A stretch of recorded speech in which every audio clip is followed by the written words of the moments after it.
भी बताइएगा कि हैंड्स का मकसद क्या है, आप लोग क्या काम करते हैं? जी, हैंड्स का थोड़ा सा मैं स्टोरी सुनाऊंगा। हम डॉक्टर मेडिकल स्टूडेंट थे जिस ज़माने में हम अपने टीचर प्रोफेसर गफ्फार बिल्लू जो के फाउंडर हैं इसके जी।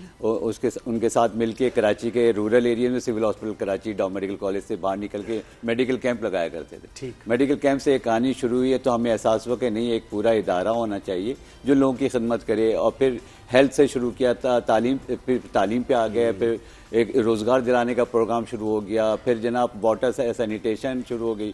डिजास्टर जब आया फ्लड वगैरह 2000 तो 1979 से लेके अब तक 25 से ज़ायद डिजास्टर में हमने अपना रिस्पांस अपना किया, तो वो एक तजुर्बा आ गया। तो माशाल्लाह पिछले साल नादिया कोई 6.5 अरब रुपए की हमने सर्विसेज दी हैं पाकिस्तान में, सेहत में, तालीम में, गुरबत में टॉप प्रोग्राम में, निकासिया, वाटर सैनिटेशन में, और जब जो लाइवलीहुड में जो जॉब रोजगार दिलाने में। तो ये सब चैरिटी है, ये जो 6.5 मतलब लोग इसमें डोनेट करते हैं क्योंकि नॉन प्रॉफिट है आप एकदम, तो फिर कहाँ से फंड्स आते हैं? मुख्तलिफ तरीके हमारे पास फंड रेजिंग के। एक तो ये कि नेशनल इंटरनेशनल एनजीओ जो हैं जो पाकिस्तान में काम कर रही हैं बड़ी बड़ी, जिसमें यूएस एड है, जिसमें यूके एड है, जिसमें गेट्स फाउंडेशन हमें $5 मिलियन का प्रोजेक्ट देती है। तो इस तरह से, और फिर इसमें कॉर्पोरेट सोशल रिस्पॉन्सिबिलिटी फंड है, सिंध गवर्नमेंट, पंजाब गवर्नमेंट और सरहद गवर्नमेंट केपी गवर्नमेंट जो है वो हमें ग्रांट देती है, प्रोजेक्ट देती है। और इस तरह फिर फिलैंथ्रोपी मुखय्यर आपको बताया कि अच्छा, ज्यादा फोकस आपका खवातीन के ऊपर है, खवातीन को बाइख्तियार बना रोजगार के। जी हाँ, माशाल्लाह ज्यादातर हमारा फोकस।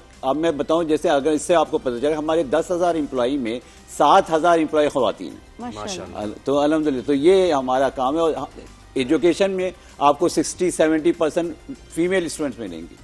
हेल्थ में हमारा एक बहुत बड़ा प्रोग्राम है, मारवी वर्कर का प्रोग्राम, हेल्थ वर्कर का प्रोग्राम खुला है। 6,000 हेल्थ वर्कर सिंध और पंजाब के 18 अजला में मौजूद हैं, और वो हेल्थ अवेयरनेस, हेल्थ मोबिलाइजेशन का हैंड्स की टीम के साथ मिलके माँ और बच्चे की सेहत पे काम कर रही हैं। 700 लड़कियां कराची में, नादिया 700 मोहल्लों में 700 लड़कियां जो एम्प्लॉयड हैं हमारी। ये क्या मेडिकल वर्कर्स हैं? ये हेल्थ वर्कर्स तो वो हेल्थ मोबिलाइजेशन का काम करती हैं, माँ और बच्चे की सेहत का। उनके ऊपर सुपरवाइजर्स होते हैं, और फिर डिजिटल हेल्थ के जरिए वो डॉक्टर से बैकअप सपोर्ट लेती हैं। अल्ट्रासाउंड ये हेल्थ वर्कर लेके जाती है, और डॉक्टर जो है अपने घर में बैठ के या अपने क्लिनिक में बैठ के स्क्रीन पे, डिजिटल स्क्रीन पे देख रही होती है कि वो औरत को क्या डायग्नोसिस। और वो गवर्नमेंट से अलाइंड है आप?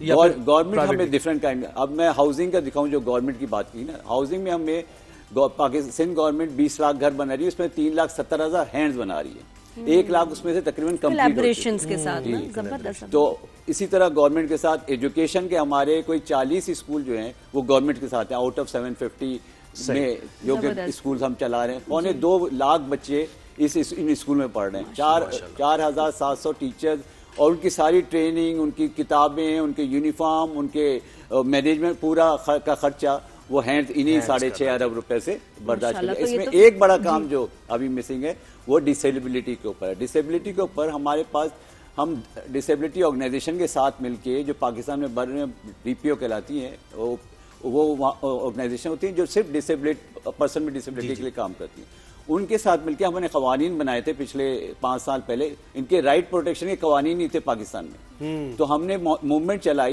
सिंध गवर्नमेंट ने सबसे पहले उसको एक्सेप्ट किया, अपनी सिंध असेंबली से पास किया लॉ, जिसके तहत तमाम इनके जो राइट्स होते हैं, जॉब के राइट्स हों, हेल्थ के राइट्स, एजुकेशन के राइट्स हों, वो दिलवाए गए। इसी तरह पंजाब और केपी और बिल्कुल। अच्छा, इसमें एक बस बात करके मैं बात करूंगा, इसीलिए हमने 15 इंडिपेंडेंट लिविंग सेंटर का मॉडल बनाया।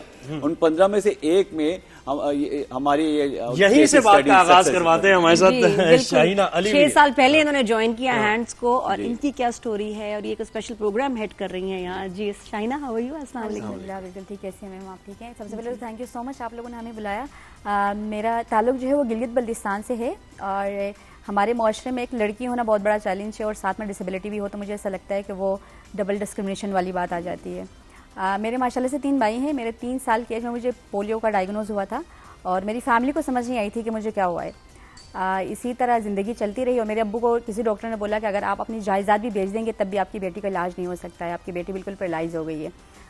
फिजियो करवा देंगे, फिजियोथेरेपिस्ट वगैरह करवा देंगे तो ये बैठ सकेगी या क्रॉल कर सकेगी। इसी तरह ज़िंदगी के 20 से 22 साल मैंने क्रॉल किए। मुझे नहीं पता था कि एक व्हीलचेयर पे बैठ के हम कितना अच्छा काम कर सकते हैं, व्हीलचेयर पे बैठ के हम अपनी फैमिली को सपोर्ट कर सकते हैं, मैं एजुकेशन हासिल कर सकती हूँ, मैं पर्सन विद डिसेबिलिटीज़ के लिए काम कर सकती हूँ, और इस तरह की बहुत सारी चीज़ें थी। फिर 2018 में मेरे भाई कराची सेटल हुए थे। माशाल्लाह से मेरे 3 भाई और वो नॉन डिसेबल हैं।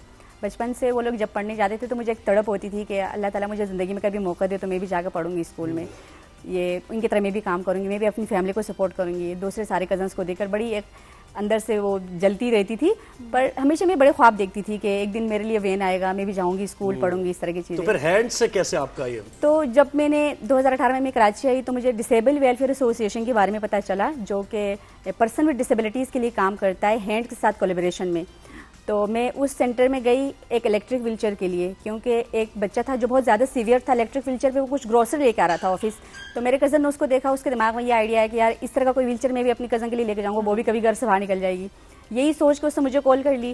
तो मैंने अपनी बाइक से ये बात शेयर कर ली कि ऐसा कोई ऑर्गेनाइजेशन है जहाँ पे व्हीलचेयर्स मिलते हैं। हम लोग एक व्हीलचेयर के लिए गए थे बेसिकली। तो वहाँ पे गए तो वहाँ के जो फाउंडर है जावेद रईस साहब, उनसे मेरी मुलाकात हुई। तो उनकी जो काउंसलिंग में सबसे पहले सवाल था वो ये कि शाइना ज़िंदगी में करना चाहती हैं या सिर्फ एक व्हीलचेयर चाहिए। तो मेरा पढ़ने का बड़ा शौक है।